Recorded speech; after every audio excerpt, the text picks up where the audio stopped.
Halo kawan-kawan, terima kasih buat kalian yang masih pantengin Box Review Film. Setelah film Interstellar 2014 yang mendapat sambutan positif dari kritikus film, Christopher Nolan kembali menghadirkan sebuah masterpiece berjudul Dunkirk. Film ini merupakan film pertama Nolan yang diadaptasi dari kisah nyata, berdurasi 107 menit dan Dunkirk pun resmi menjadi film dengan durasi terpendek kedua yang pernah dibuat oleh sinias asal Inggris ini. Meskipun berdurasi pendek, bukan berarti ia tidak menjanjikan karya yang epik lewat filmnya kali ini. Sebelum menceritakan alur cerita lengkapnya, Mimin ingin mengulas sedikit sejarah pelabuhan Dunkirk yang dimana sekitar 400.000 pasukan Inggris dan Perancis terjebak telak.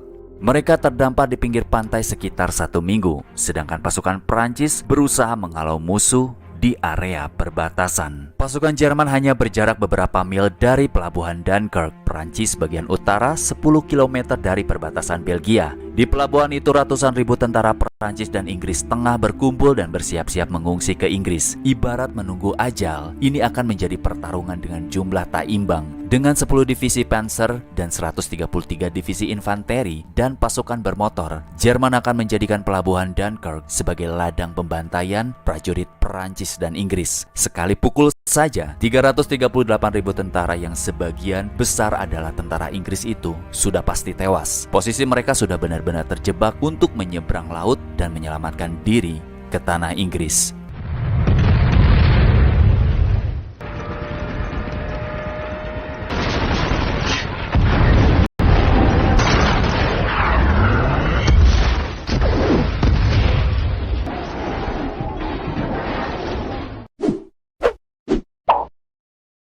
Di kawasan pemukiman Dunkirk, 5 orang prajurit Inggris menyusu di deretan rumah yang sudah tak berpenghuni, dihujani selembaran menyatakan mereka telah terkepung Jerman. Berharap menemukan sesuatu yang dapat mereka makan, namun malah diberendel peluru. Hanya Tommy, satu-satunya yang tersisa, berhasil lolos dari sasaran peluru.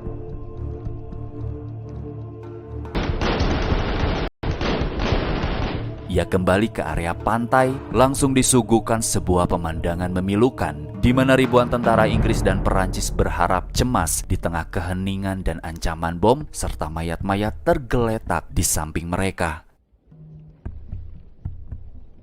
Sampai pada akhirnya ia melihat Gibson yang sedang mengubur tentara lain di pantai. Saat itulah Tommy membantu Gibson dan perjalanan menyelamatkan diri mereka pun dimulai.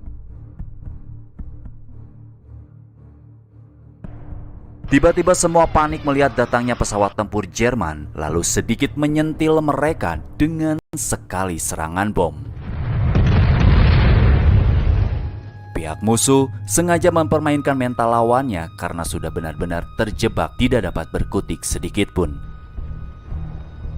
Salah satu bentuk upaya evakuasi, Inggris mengerahkan kapal-kapal nelayan milik warga supaya turut membantu dalam misi tersebut. Salah satunya Tuan Dawson bersama Peter putranya. Ada pula George, temannya Peter. Pada saat itu memaksa ikut berlayar, tidak ingin melewatkan momen berharga menjadi bagian tim penyelamat. Kisah mereka diceritakan seharian di tengah laut. Selain itu, 3 pesawat tempur Royal Air Force dikerahkan guna memberikan serangan penuh perhitungan untuk menghalau pesawat-pesawat Jerman yang kerap menjatuhkan bom di Dunkirk. Operasi tersebut dijalankan oleh pilot Ferrier dan Collins, serta komandan keduanya. Awal penerbangan mereka melihat kepulan asap di Dunkirk, serta 1 unit kapal tempur 036 Inggris sedang menuju ke sana. Tuan Dawson menyaksikan pesawat Royal Air Force baru saja melewatinya. Tidak lama dari itu, berpapasan dengan kapal 036 berlawanan arah.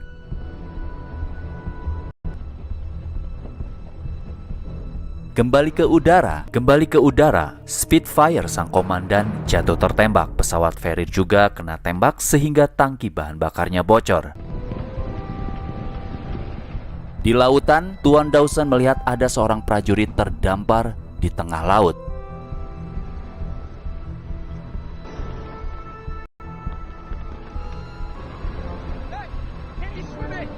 Di dibawalah ke atas kapal dalam kondisi trauma. Di scene ini belum terungkap apa sebenarnya yang telah terjadi di Dunkirk yang membuat prajurit tersebut syok dan ketakutan. Disinilah awal tragedi itu terjadi. Kenapa ada kepulan asap di Dunkirk dan misteri di balik kapal 036. Tommy dan Gibson berlari membawa seorang prajurit terluka sekaligus dijadikan siasat mereka agar dapat menyelinap ke atas kapal.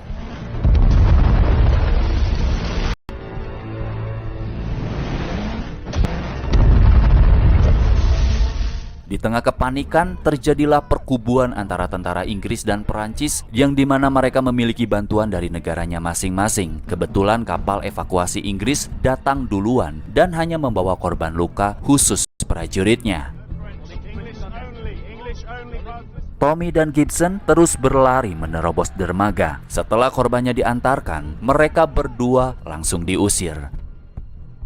Gibson turun ke bawah dermaga di balik pemecah ombak, diikuti Tommy, bersembunyi menunggu keberangkatan kapal. Selama di sana mereka menguping pembicaraan komandan yang mengabarkan bahwa tank musuh telah mundur namun berfokus pada serangan udara. Secepat mungkin semuanya harus segera dievakuasi. Cargill, Perdana Menteri Inggris, berharap setidaknya sekitar 30.000 harus berhasil dievakuasi. Sedangkan pada saat itu ada 400.000 pasukan yang terjebak. Barulah Tommy sadar dia dan Gibson bisa jadi tidak masuk ke dalam daftar evakuasi yang diutamakan. Dermaga harus tetap dipertahankan apapun resikonya, meskipun areanya berada dalam jangkauan meriam dari arah barat. Jika seandainya dermaga hancur, maka semuanya akan terdampar dan sulit dievakuasi.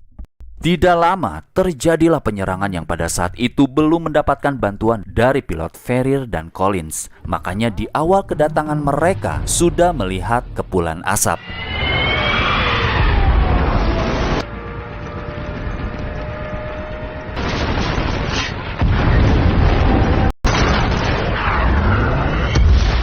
Menyebabkan tenggelamnya kapal yang harus ditarik menjauh sebelum menimpa dermaga. Para awak kapal pun berhamburan keluar.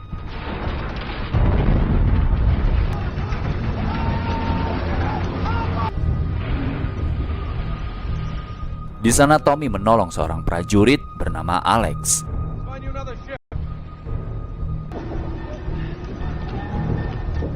Akibat kejadian itu, nampaknya jadi keberuntungan bagi Tommy dan Gibson dimasukkan ke dalam kelompok evakuasi. Mereka diantar kembali menuju kapal yang lainnya yang baru datang, yaitu kapal 036.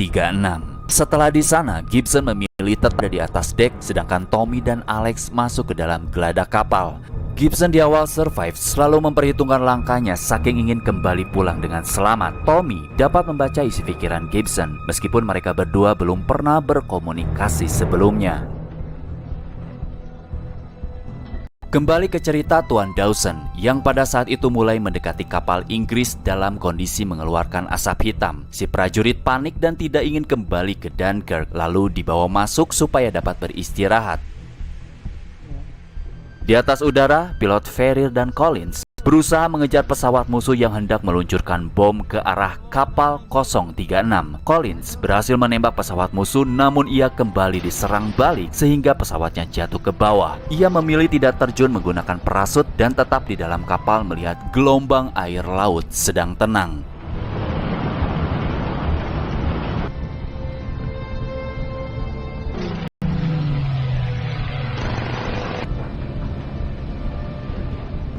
Mengetahui bala bantuan telah tiba, musuh menyerang kapal 036 di malam hari.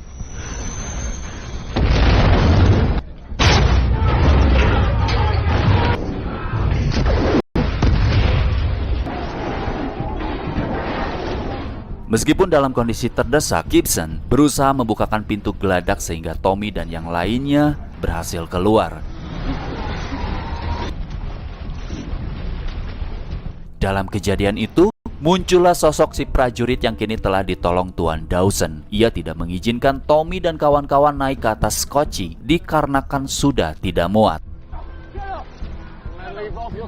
Si prajurit berontak dan memaksa Tuan Dawson putar balik tanpa sengaja menyenggol George sehingga ia terpental ke bawah dan mengalami luka parah.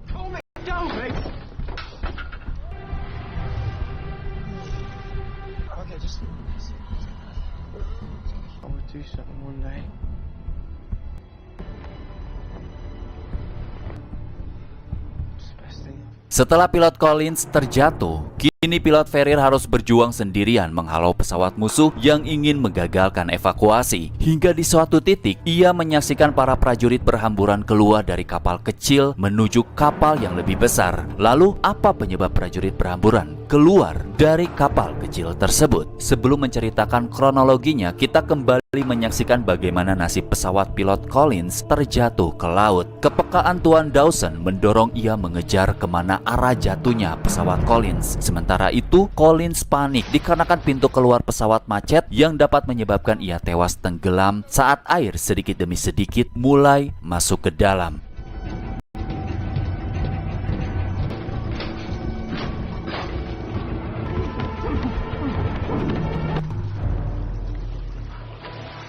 Kembali menceritakan kronologi berhamburannya prajurit keluar dari kapal kecil. Kejadiannya berawal setelah Tommy dan kawan-kawan mengalami insiden kapal tenggelam. Akhirnya mereka semua harus kembali lagi ke pantai. Di tengah keputusasaan, mereka bertiga menyaksikan seorang prajurit memilih mengakhiri hidupnya.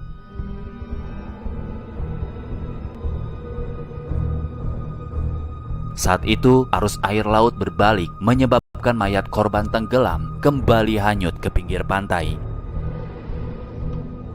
Insinyur kerajaan pun berupaya membuat dermaga dari truk, setidaknya dapat membantu ketika laut pasang datang. Kemudian Tommy dan kawan-kawan berlari menghampiri sekelompok anggota yang sedang berjalan mendekati sebuah kapal kecil terdampar di area sana. Mereka semua bersembunyi masuk ke dalam kapal menunggu pasang tiba agar dapat berlayar menggunakan kapal tersebut. Setelah beberapa jam kemudian, terdengar suara langkah kaki. Dan ternyata pemilik kapal tersebut seorang laki-laki asal Belanda yang memang ditugaskan turut membantu evakuasi. Dia sengaja meninggalkan kapalnya, takut terdeteksi tentara musuh. Tidak lama dari itu, musuh menembaki kapal.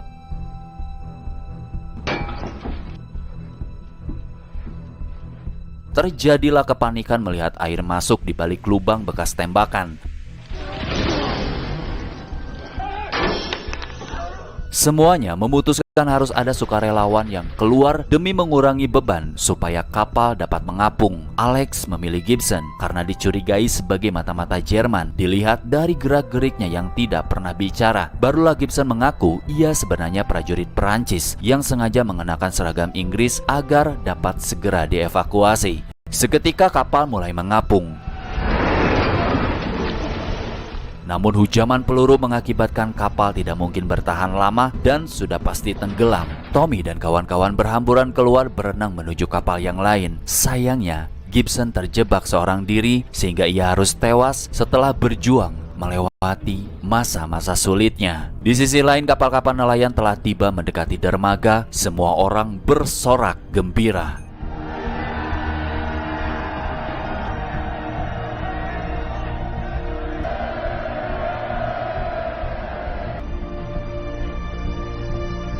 Namun mereka kembali dikejutkan. Satu-satunya kapal tempur yang masih tersisa akhirnya dibombardir.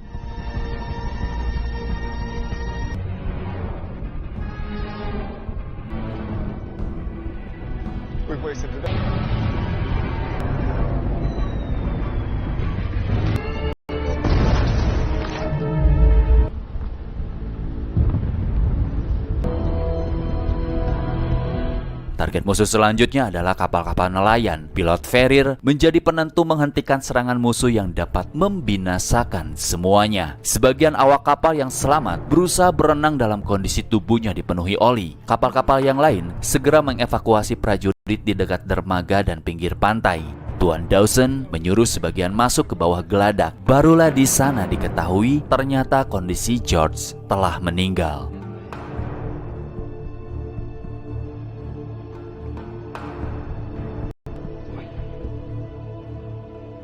Tommy dan kawan-kawan malah mendekati kapal yang telah dibom, sedangkan musuh berbalik arah mencoba menyerang kembali untuk meledakkan kapalnya.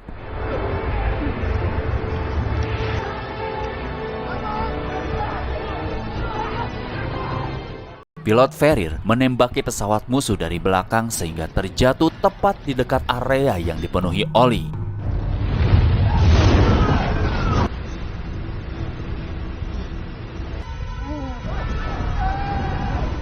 Sejenak, proses evakuasi berjalan tenang, namun tiba-tiba satu pesawat musuh meluncur lakukan serangan kilat.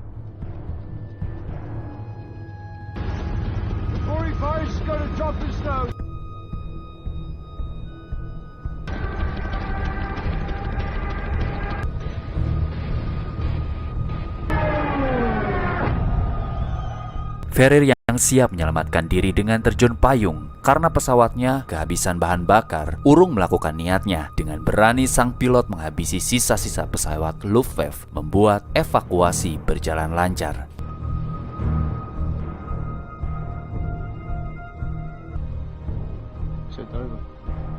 Evakuasi berjalan lancar dan kini telah sampai di stasiun kereta api. Hampir semua prajurit diam membisu, seolah pulang sebagai pecundang.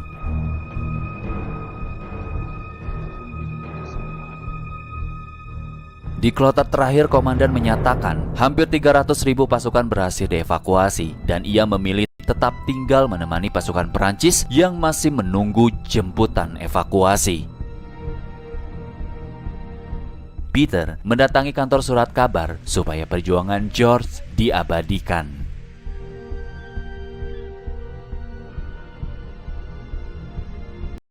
Tommy membacakan sebuah berita bahwa ini hanya permulaan. Kepulangan mereka bukan karena kalah atau takut, namun semata-mata untuk mempersiapkan kembali perang selanjutnya yang jauh lebih besar. Akhirnya Ferrier bisa menyelamatkan diri, namun ia mendarat di garis pertahanan musuh dan tertangkap.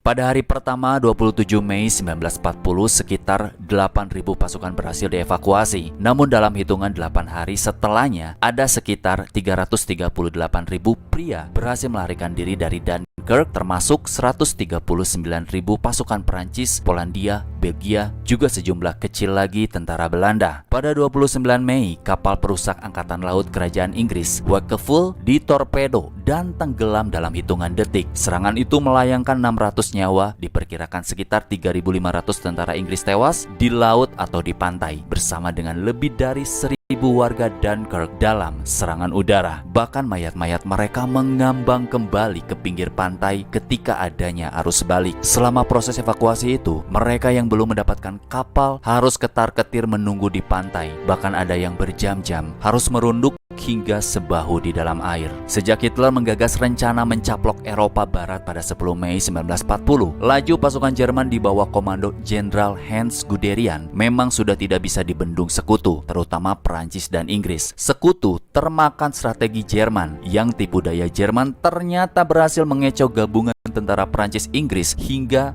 terbelah dua. Umpan Jerman yang memusatkan kekuatan besarnya dengan menyerbu Belanda dan Belgia termakan oleh Perancis Inggris. Sebaliknya, dari sayap kiri, yaitu Pegunungan Ardennes, tank-tank dan pasukan bermotor Jerman terus menerobos leluasa hingga mampu membelah kekuatan Perancis Inggris di Dunkirk. Jenderal Guderian dan ribuan pasukan hanya sejengkal dari Dunkirk, tinggal tarik pelatuk. Ratusan ribu tentara Inggris Perancis dijamin mati konyol di sepanjang pantai pelabuhan Belgia itu. Tiba-tiba semua berubah total. Dewi Fortuna masih berpihak pada Perancis Inggris tanpa bisa dimengerti dan ditawar oleh Guderian. Hitler memerintahkannya untuk berhenti. Orang nomor satu di Jerman itu menitahkan Guderian untuk tidak maju selangkah pun ke Dunkirk. Jenderal Guderian pun taat. Ratusan ribu tentara Prancis Inggris akhirnya selamat. Dunkirk gagal menjadi ladang pembantaian. Itu justru karena perintah Hitler sendiri. Ini menjadi blunder. Apa maksudnya Hitler menghentikan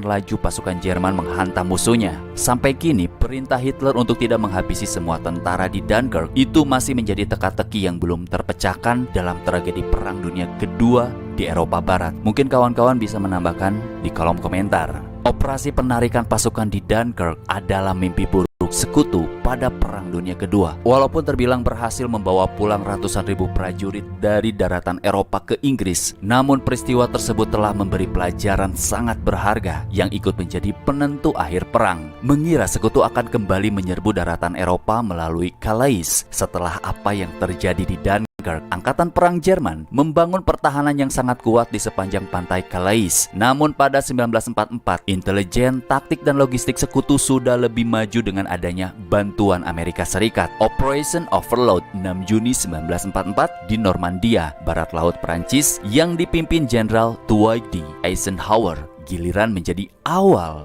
mula Jerman untuk bermimpi buruk.